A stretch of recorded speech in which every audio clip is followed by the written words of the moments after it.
He pasado una semana entera jugando solo a juegos mal valorados, de esos que todo el mundo critica, evita o directamente ignora.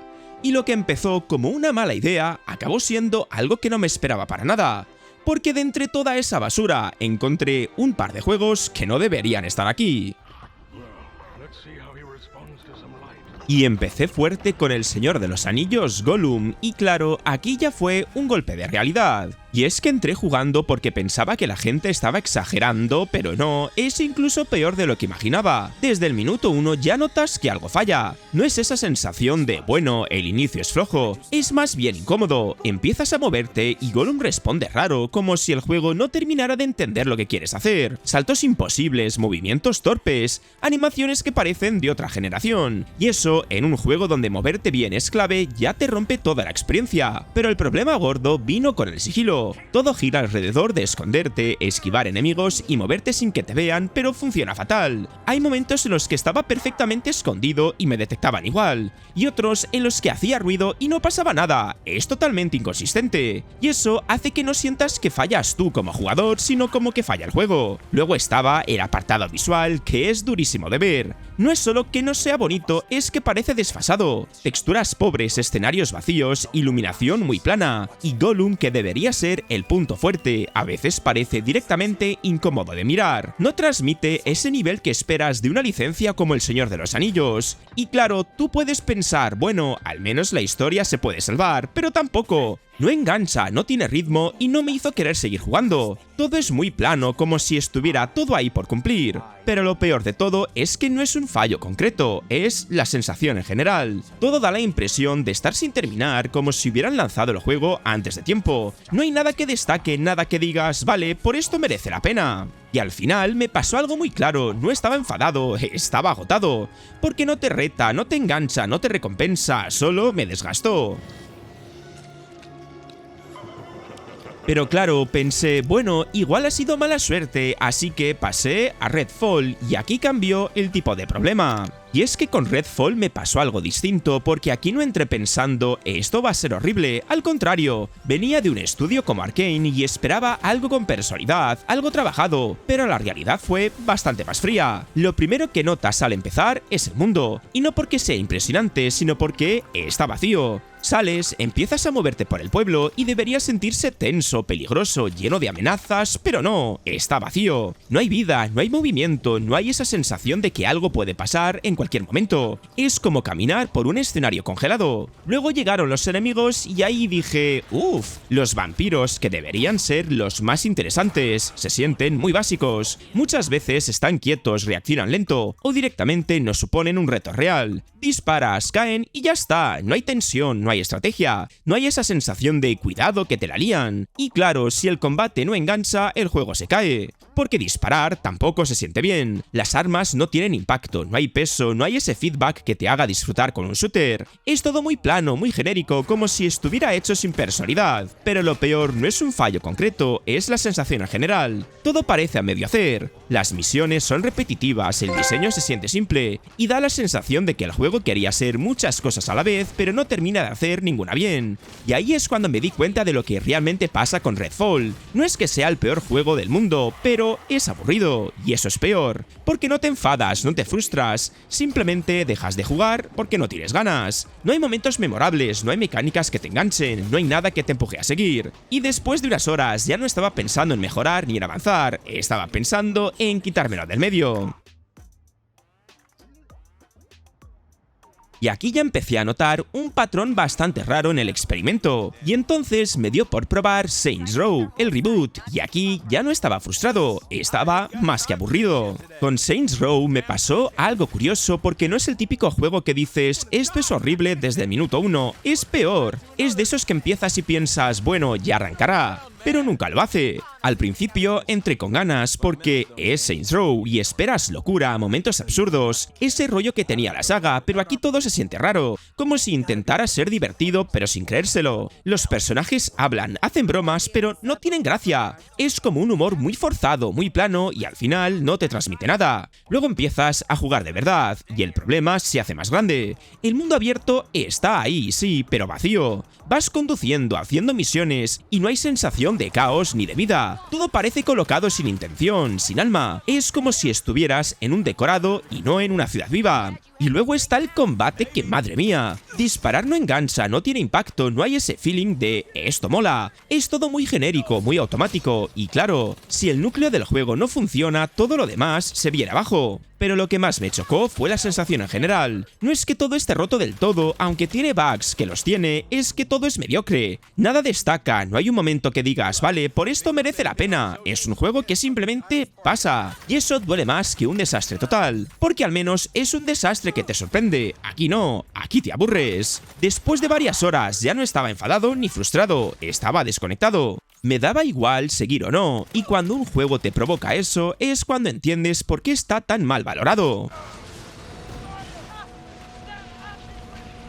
Y en este punto ya llevaba un par de días jugando y decidí subir la apuesta con Skull and Bones. Y aquí fue cuando pensé, ¿cómo puede ser que después de tantos años esto se vea así? No es terrible, pero es repetitivo, vacío, y se siente más como hacer recados que vivir una aventura de piratas. Y es que yo ya venía con una pregunta muy simple: ¿cómo puede un juego de piratas con barcos, combates navales y tantos años de desarrollo detrás acabar siendo tan criticado? Y cuando lo probé, lo entendí bastante rápido. El problema no es la idea en sí. De hecho, sobre el papel suena genial. Ser pirata, mejorar tu barco, saquear, combatir en alta mar, eso debería haber funcionado casi solo. Pero jugándolo, la sensación que me dejó fue bastante fría. Todo gira alrededor del barco, demasiado. Y sí, tiene sentido porque es un juego naval, pero llega un punto en el que echas de menos bajarte, explorar islas de verdad, meterte en tabernas, caminar por puertos con más libertad, sentir que eres un pirata, no solo un barco con menú. El combate naval tiene momentos muy entretenidos, no te lo voy a negar. Al principio, disparar cañones, esquivar ataques y mejorar la nave puede enganchar un poco, pero el problema es que la fórmula empieza a repetirse demasiado pronto. Fui de un punto a otro, recogí materiales, hice encargos y mejoré piezas, y vuelta a empezar. Y ahí es donde me empezó a pesar, porque no sentía aventura, sentía rutina casi como un trabajo. Y eso en un juego de piratas es muy peligroso. Un juego así debería hacerte sentir que cada salida al mar puede acabar en algo memorable, pero muchas veces parecía que estaba completando tareas. Además, teniendo el antecedente de Assassin's Creed 4 Black Flag, la comparación es inevitable. Aquel juego, sin ser perfecto, sí transmitía fantasía pirata. Aquí, en cambio, todo se siente más limitado, más controlado, más de servicio. Y creo que por eso está tan mal valorado. No porque sea injugable, sino porque prometía una fantasía enorme y entrega algo bastante más pequeño. Después de unas cuantas horas, mi sensación fue bastante clara. Skull and Bones no me hizo sentir como un pirata legendario, me hizo sentir como alguien trabajando en el mar. Después de esto necesitaba algo más diferente y ahí entró Gotham Knights, que no es un desastre pero tampoco destaca en nada, todo funciona pero nada engancha. Y eso, después de varios juegos así, se me acumuló. Con Gotham Knights me pasó una cosa muy clara, no lo sentí como un desastre pero sí como una enorme decepción. Y creo que ahí está el problema, porque cuando entras en un juego de Gotham con Batgirl, Nightwing, Robin y Red Hood, esperas algo con fuerza, con ritmo, con esa sensación de estar limpiando las calles de una ciudad peligrosa. Pero en cuanto empiezas a jugar, notas que le falta algo. El combate, por ejemplo, no está roto pero tampoco tiene ese impacto que me esperaba. Golpeaba, esquivaba, hacía habilidades y aún así sentía más pesado de lo que debería. No tenía esa fluidez que te pide un juego de superhéroes. Y claro, viniendo de la sombra de la saga de Arkham, la comparación aparece sola, aunque el juego no quiera. Luego está Gotham en sí. Visualmente puede tener momentos bastante chulos, sobre todo de noche, pero al recorrerla no siempre transmite vida. Es una ciudad enorme, sí, pero muchas veces parece más un escenario preparado para misiones que un lugar realmente peligroso y vivo. Y lo del progreso también me sacó bastante. Hay niveles, equipo, estadísticas, materiales, pero en vez de hacerme sentir más poderoso, a ratos sentía que estaba gestionando menús. Y eso en un juego donde yo solo quería patrullar, pelear y sentirme como un héroe, corta bastante ritmo. Y la historia tampoco me atrapó como me esperaba. Tiene una premisa potente con Batman fuera del tablero, pero tarda en arrancar y no siempre aprovecha bien a sus personajes. Hay momentos buenos, sí, pero no lo suficientes como para levantar todo el conjunto. Al final, entendí por qué está tan mal valorado. No porque sea injugable ni porque no tenga nada bueno, sino porque se queda en tierra de nadie. Tiene buenas ideas, tiene personajes potentes, tiene una ciudad icónica, pero casi todo parece estar a medio gas. Y eso es lo que más me duele. Pero aquí es donde el vídeo va a empezar a cambiar, porque empecé a probar Forspoken esperando otro golpe y no fue así. Tiene problemas, muchos, pero también tiene cosas que llegan a funcionar. Y es que me pasó algo raro porque entré esperando a encontrarme un desastre absoluto y no diría que lo es, pero sí entiendo perfectamente por qué acabó tan mal valorado. Lo primero que me chocó fue el tono. El juego quiere que conectes sí o sí con Frey desde el minuto 1, pero muchas veces los diálogos son raros, forzados, como si intentaran sonar naturales, pero acabaran sonando demasiado escritos. Y claro, cuando tienes una protagonista hablando constantemente con un brazalete mágico, si esa química no funciona te puede sacar muchísimo de la experiencia. Luego está el mundo abierto. Visualmente tiene momentos bonitos, no lo niego, pero al explorarlo se siente bastante vacío. Corres, saltas, usas poderes, te mueves a toda velocidad, pero muchas veces parece que estás atravesando un mapa enorme donde no hay demasiado que merezca la pena descubrir. Y eso es peligroso, porque el movimiento es una de sus mejores ideas, pero el mundo no siempre está a la altura. El combate sí tiene algo. Ahí es donde más me sorprendió. Los poderes, las esquivas, los ataques mágicos. Cuando todo fluye puede pasar bastante espectacular. El problema es que tarda demasiado en arrancar, y para cuando empieza a enseñar sus mejores cartas, mucha gente ya se ha bajado del carro. Y eso resume bastante bien el problema de Forspoken. Tiene buenas ideas, pero están enterradas bajo una presentación irregular, una historia que no engancha como debería, y un ritmo que a veces se hace pesado. No sentí que estuviera jugando al peor juego del mundo, ni mucho menos, pero sí sentí que estaba jugando a un título carísimo que no terminó de justificar todo el ruido que había alrededor. Y al final, después de varias horas, mi sensación fue esta. Aquí había potencial, muchísimo incluso, pero no estaba bien enfocado. Y por primera vez no sentí que estaba perdiendo completamente el tiempo con este vídeo, y entonces llegó Days Gone, y aquí ya fue el giro.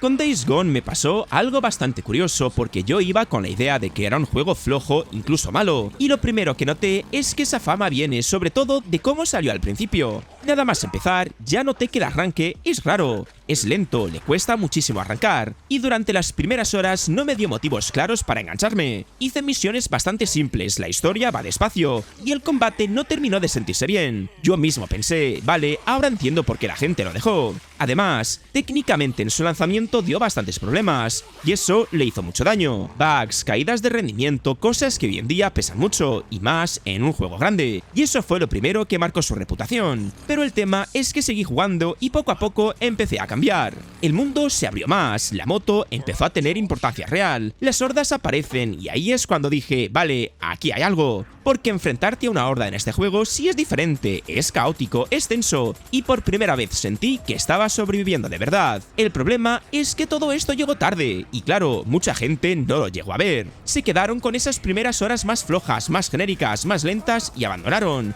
Y es normal, porque hoy en día si un juego no te engancha rápido, lo dejas. Y también creo que le afectó compararse con otros juegos de zombies más pulidos o más directos. Days Gone intenta ser más pausado, más de ir construyendo poco a poco, y eso no encaja con todo el mundo. Al final, yo lo veo como un juego mal valorado por su inicio y su lanzamiento, más por lo que es en conjunto, porque sí, tiene problemas, no es perfecto, pero tampoco es un desastre que muchos dicen. Y lo más curioso es que cuando te metes de verdad, cuando le das tiempo, te das cuenta de que había bastante más de lo que parecía al principio. Pero claro, para eso tienes que aguantar, y no todo el mundo lo hace. Y en el último día de este vídeo, jugué a Mad Max, y aquí ya fue cuando entendí todo. Un juego que nadie menciona, que parece otro más, pero cuando lo juegas, funciona. Es divertido, es directo y sabe lo que quiere ser. Mad Max es uno de esos casos que ahora me flipan porque entras pensando que va a ser un juego más del montón y sales diciendo ¿cómo es posible que nadie hable de esto? Yo iba con cero expectativas, lo tenía en la cabeza como el típico juego de película que sale, cumple y desaparece, pero en cuanto empecé a jugar ya noté que había algo diferente. Lo primero que me enganchó fue el maldito combate. Es muy directo, muy físico, muy en la línea de los Arkham, pero con un toque más bruto, más salvaje. Cada golpe se siente, cada pelea tiene peso. Y no es muy complicado de aprender, y además es súper satisfactorio, y claro, eso ya hace que quiera seguir. Pero donde de verdad me ganó fue con el coche. Aquí el coche no es un añadido, es el juego. Mejorarlo, sentir cómo cambia, usarlo en combate, perseguir enemigos por el desierto, es increíblemente adictivo. Y encima todo encaja con el mundo. No sientes que estás haciendo misiones porque sí, sientes que estás sobreviviendo. El problema es que mucha gente lo dejó de lado por dos cosas muy claras. La primera, que salió en un momento complicado, coincidió con otros juegos grandes y pasó desapercibido, literalmente nadie hablaba de él. Y la segunda, que al principio puede parecer repetitivo. Tienes campamentos, zonas que limpiar, objetivos similares, y claro, si te quedas en la superficie parece otro mundo abierto más. Pero cuando te metes de verdad, cuando empiezas a mejorar el coche, a entender cómo funciona el combate, a explorar el mapa con intención, ahí es cuando cambia todo. No es un juego que te sorprenda en la primera hora, es un juego que crece contigo. Y creo que por eso está mal valorado, porque muchos no pasaron de esa primera impresión de otro sandbox más. Pero para mí fue justo lo contrario. Es simple, sí, pero lo que hace, lo hace muy bien. Y en un momento donde muchos juegos intentan hacer mil cosas a la vez y no destacan en nada, Mad Max va directo al grano. Y eso, sinceramente, se agradece un montón. Y después de toda esta semana jugando estos juegos mal valorados, que se me ha hecho larga, tengo una cosa bastante clara. No todos los juegos mal valorados es que sean un desastre, pero tienes que saber dónde te metes, porque hay juegos mal valorados que te hacen perder el tiempo y otros que son auténticas joyas ocultas. Si te ha gustado el vídeo, dale al like, al hype si lo estás viendo desde el móvil y suscríbete si todavía no lo estabas. Dicho esto, nos vemos en el próximo vídeo.